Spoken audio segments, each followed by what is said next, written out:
नमस्कार। गणगौर पर्व भारत के राजस्थान में मनाए जाने वाले प्रमुख त्योहारों में से एक है।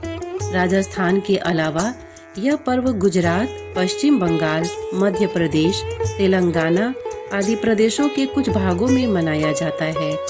हालांकि अन्य जगहों की अपेक्षा राजस्थान में इस पर्व को काफी धूमधाम के साथ मनाया जाता है। गणगौर का यह पर्व भगवान शिव तथा माता पार्वती को समर्पित है, जो कि होली के दिन से शुरू होकर इसके अगले 16 दिनों तक चलता है।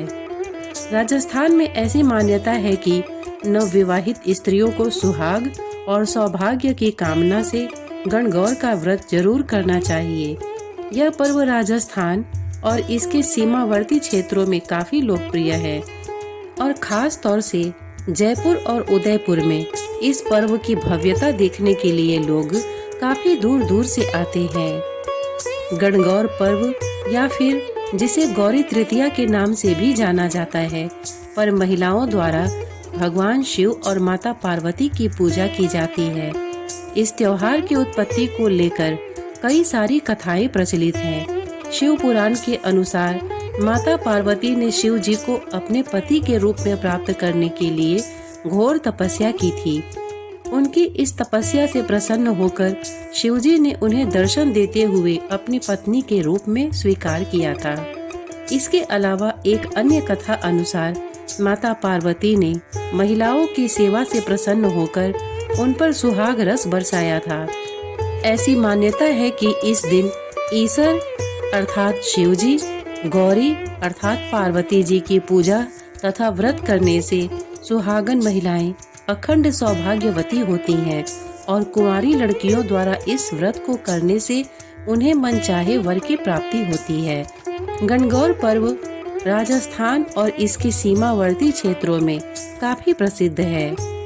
गणगौर के इस पर्व को लेकर महिलाओं में काफी उत्साह देखने को मिलता है। खास तौर से राजस्थान में तो इसके लिए काफी पहले से तैयारी शुरू कर दी जाती है। यह पर्व होली के दूसरे दिन से शुरू होता है और इसका समापन चैत्र माह के शुक्ल पक्ष के तीसरे दिन होता है। यही कारण है कि गौरी तृतीया के नाम से भी जाना जाता है। इस पर्व पर महिलाएं भगवान शिव अर्थात ईसर जी और माता पार्वती अर्थात गौरी जी की पूजा करती हैं। इस दौरान महिलाएं 18 दिनों तक सिर्फ एक वक्त भोजन करती हैं। इस त्योहार में भगवान शिव, जिन्हें ईसर के नाम से जाना जाता है, और माता पार्वती, जिन्हें गौरी के नाम से जाना जाता है, उनकी पूजा की जाती है। इस पूजा में ईसर और गौरी की मिट्टी की प्रतिमाएं बनाई जाती हैं। हालांकि कुछ घरों में यह मूर्तियां लकड़ियों की भी बनाई जाती हैं और इन्हें पूजन के दिन शाम को जाने माने कलाकारों द्वारा रंग कर पूर्ण कर दिया जाता है। इस दिन अपने हाथों और पैरों पर मेहंदी रचाती हैं। इस दौरान महिलाओं द्वारा अपने हाथों और पैरों में सूर्य, चंद्रमा, फूलों तथा दूसरे तरह की मेहंदी की चित्रकारियां बनाती हैं। इसके साथ ही इस पर्व में महिलाओं द्वारा गुठलिया नामक मिट्टी के बर्तन में दिया भी जलाया जाता है। गुठलिया एक प्रकार का मिट्टी का बर्तन होता है जिसमें कई सारे छेद होते हैं। होली के 7वें दिन अविवाहित लड़कियां गुठलिया बर्तन में दीप जलाकर इसे अपने सिरों पर रखकर गीत गाते हुए गांव में घूमती हैं। इस दौरान वह गांव में लोगों से पैसे, मिठाइयां, गुड़, घी आदि जैसे छोटे छोटे उपहार प्राप्त करती हैं। यह उत्सव ऐसे ही अगले 10 दिनों तक चलता है और गणगौर पर्व के आखिरी दिन लड़कियों द्वारा अपने मिट्टी के बर्तनों को तोड़ दिया जाता है और इसके अंदर मौजूद डिबरियों और दियों को किसी कुएं या पानी के कुंड में फेंक दिया जाता है और लोगों से प्राप्त उपहारों को आपस में बांटकर खाते हुए जश्न मनाया जाता है।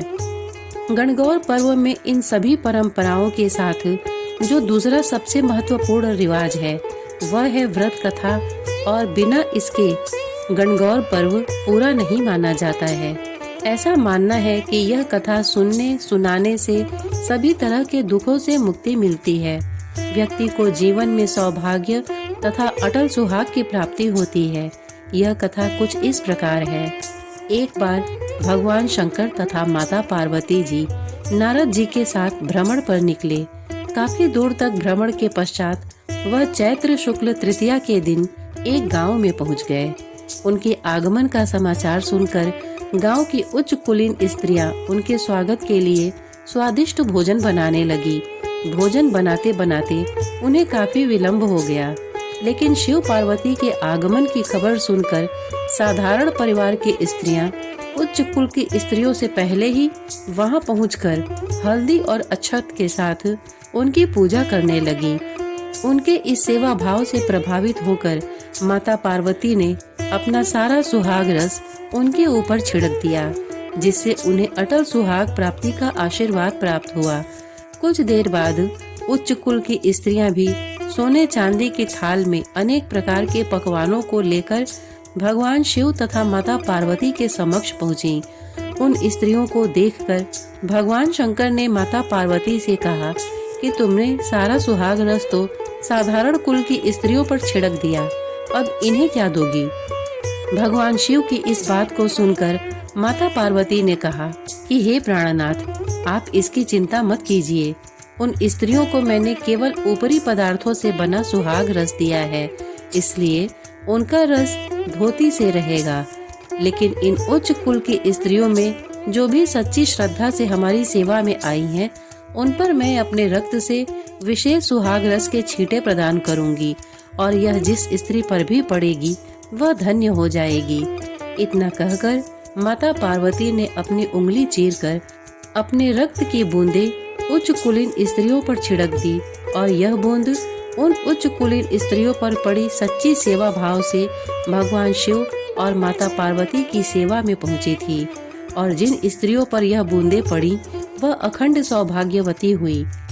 लेकिन अपनी ऐश्वर्य तथा धन संपदा का प्रदर्शन करने पहुंची महिलाओं को माता पार्वती का यह विशेष सुहाग रस प्राप्त नहीं हुआ और उन्हें खाली हाथ ही लौटना पड़ा। जब स्त्रियों का पूजन समाप्त हो गया तो माता पार्वती ने शिवजी से आज्ञा लेकर नदी के तट पर स्नान किया और रेत की शिव मूर्ति बनाकर उसकी पूजा करने लगी। पूजा के पश्चात उन्होंने नदी तट पर स्नान किया और बालू की शिव मूर्ति को बालू के बने पकवान का भोग लगाया। इसके बाद उन्होंने अपने माथे पर तिलक लगाकर स्वयं भी 2 कण बालू का भोग लगाया। यह सब कार्य करते हुए माता पार्वती को काफी देर हो गई और जब वह वापस आई तो शिवजी ने उनसे विलंब का कारण पूछा। इसके उत्तर में माता पार्वती ने संकोचवश झूठ ही कह दिया कि मुझे मेरे भाई भावज मिल गए थे, उन्हीं से बात करने के कारण देर हो गई। पर भला महादेव से कोई बात कैसे छिप सकती थी? इस पर शिव जी ने पूछा कि तुमने नदी तट पर पूजन करने के बाद किस चीज का भोग लगाया था और कौन सा प्रसाद खाया था? इस पर माता पार्वती ने फिर से झूठ बोला और कहा कि मेरी भावज ने मुझे दूध भात खिलाया था और उसे खाने के बाद मैं सीधी यहाँ आ रही हूँ। इस पर महादेव जी ने कहा, मुझे भी दूध भात खाना है, और वह भी नदी तट पर चल दिए।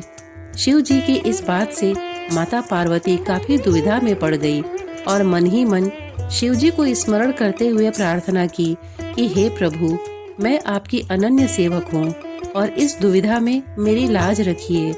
यह प्रार्थना करती हुई पार्वती जी भगवान शिव के पीछे पीछे चलती रही। उन्हें दूर नदी के तट पर माया का महल दिखाई दिया। उस महल के भीतर पहुंचकर वे देखती हैं कि वहां शिव जी के साले तथा सलहज आदि सपरिवार उपस्थित हैं। उन्होंने गौरी तथा शंकर का भावभीना स्वागत किया। वे 2 दिनों तक वहां रहे। तीसरे दिन पार्वती जी ने शिव जी से चलने के लिए कहा, पर शिव जी तैयार न हुए। वे अभी और रुकना चाहते थे। तब पार्वती जी रूठकर अकेले ही चल दी। ऐसी हालत में भगवान शिव जी को पार्वती के साथ चलना पड़ा। नारद जी भी साथ साथ चल दिए। चलते चलते वे बहुत दूर निकल आए। उस समय भगवान सूर्य अपने धाम को पधार रहे थे। अचानक भगवान शंकर पार्वती जी से बोले, मैं तुम्हारे मायके में अपनी माला भूल आया हूँ। ठीक है, मैं ले आती हूँ, पार्वती जी ने कहा और जाने को तत्पर हो गई। परंतु भगवान ने उन्हें जाने की आज्ञा न दी और इस कार्य के लिए ब्रह्मपुत्र नारद जी को भेज दिया। परंतु वहां पहुंचने पर नारद जी को कोई महल नजर न आया। वहां तो दूर तक जंगल ही जंगल था, जिसमें हिंसक पशु विचर रहे थे। नारद जी वहां भटकने लगे और सोचने लगे कि कहीं वे किसी गलत स्थान पर तो नहीं आ गए। मगर सहसा ही बिजली चमकी और नारद जी को शिवजी की माला एक पेड़ पर टंगी हुई दिखाई दी। नारद जी ने माला उतार ली और शिवजी के पास पहुंचकर वहां का हाल बताया। शिवजी ने हंसकर कहा, नारद, यह सब पार्वती की ही लीला है। इस पर पार्वती बोली, प्रभु, भला मैं किस योग्य हूँ? इस बात पर नारद जी ने सिर झुकाकर कहा, माता, आप पतिव्रताओं में सबसे श्रेष्ठ हैं। आप सौभाग्यवती समाज में आदि शक्ति हैं। यह सब आपके पतिव्रत का ही प्रभाव है। संसार की स्त्रियां आपके नाम स्मरण मात्र से ही अटल सौभाग्य प्राप्त कर सकती हैं और समस्त सिद्धियों को बना तथा मिटा सकती हैं। तब आपके लिए यह कर्म कौन सी बड़ी बात है? महामाये, दिखावे की अपेक्षा गोपनीय पूजन हमेशा अधिक शक्तिशाली तथा सार्थक होता है। आपकी भावना तथा चमत्कार पूर्ण शक्ति को देखकर मुझे आज बहुत प्रसन्नता हुई है। इसी कारण मैं आशीर्वाद रूप में कहता हूँ कि जो स्त्रियाँ इस तरह गुप्त रूप से पति का पूजन करके मंगल कामना करेंगी, उन्हें महादेव जी की कृपा से दीर्घायु वाले पति का संसर्ग मिलेगा। पुराने समय से लेकर अब तक गणगौर पर्व में कोई खास परिवर्तन नहीं हुआ है। अभी भी लोगों द्वारा इस पर्व की सभी प्राचीन परंपराओं का पालन किया जाता है। हालांकि समय बीतने के साथ हमें इस पर्व में आज के समय को देखते हुए परिवर्तन करने की आवश्यकता है। जैसे कि हम चाहे तो उपयोग किए हुए दिए या डिबरियों को कुएं या जलकुंड में फेंकने की जगह जमीन पर रख सकते हैं या इसे तोड़कर मिट्टी में दबा सकते हैं, जो कि पर्यावरण के लिए भी काफी अनुकूल रहेगा। यदि हम इन कुछ बातों को ध्यान में रखें तो गणगौर पर्व के इस विशेष त्योहार को और भी खास बना सकते हैं। चैत्र शुक्ल तृतीया के दिन मनाए जाने के कारण गणगौर पर्व को गौरी तृतीया भी कहते हैं। यह पर्व मुख्य रूप से राजस्थान तथा इसके सीमावर्ती क्षेत्रों में मनाया जाता है और यह इसके मूल क्षेत्र की संस्कृति और मान्यताओं को प्रदर्शित करने का कार्य करता है। यह पर्व हमें सच्ची श्रद्धा के महत्व को बताने का कार्य करता है और इस बात का संदेश देता है कि हमें अपने जीवन में धन संपदा का प्रदर्शन और आडंबर से दूर रहना चाहिए। विवाहित महिलाओं द्वारा यह पर्व अपने सुहाग के लंबे उम्र और सौभाग्य को बनाए रखने के लिए किया जाता है। इसके साथ ही यह पर्व पति पत्नी के संबंधों में मधुरता लाने का कार्य करता है। गणगौर पर्व को राजस्थान और मालवा की शान भी कहा जाता है। इस विषय में कोई विशेष साक्ष्य नहीं मिलता कि आखिर गणगौर पर्व की शुरुआत कैसे हुई। इस पर्व को लेकर कई सारी कथाएं प्रचलित हैं। इन्हीं में से एक कथा है शिव पार्वती के भ्रमण की, जिसका वर्णन अभी कुछ देर पहले किया गया है। इस पर्व को विवाहित तथा अविवाहित दोनों प्रकार की ही महिलाओं द्वारा काफी श्रद्धा भाव के साथ मनाया जाता है। इस पर्व में स्थानीय परंपरा की छटा देखने को मिलती है, जिससे इस बात का पता चलता है कि समय के साथ इस पर्व में कई सारे परिवर्तन हुए हैं। अपने विशेष रीति रिवाज के कारण यह पर्व आम लोगों में काफी लोकप्रिय है। यह हमें इस बात का एहसास दिलाता है हमें अपने जीवन में दिखावे और लोभ से दूर रहते हुए सादगी के साथ ईश्वर की पूजा करनी चाहिए। श्रोतागण, इतने धैर्य से इसे सुनने के लिए आपने अपना बहुमूल्य समय दिया। इसके लिए आपका बहुत बहुत धन्यवाद। नमस्कार।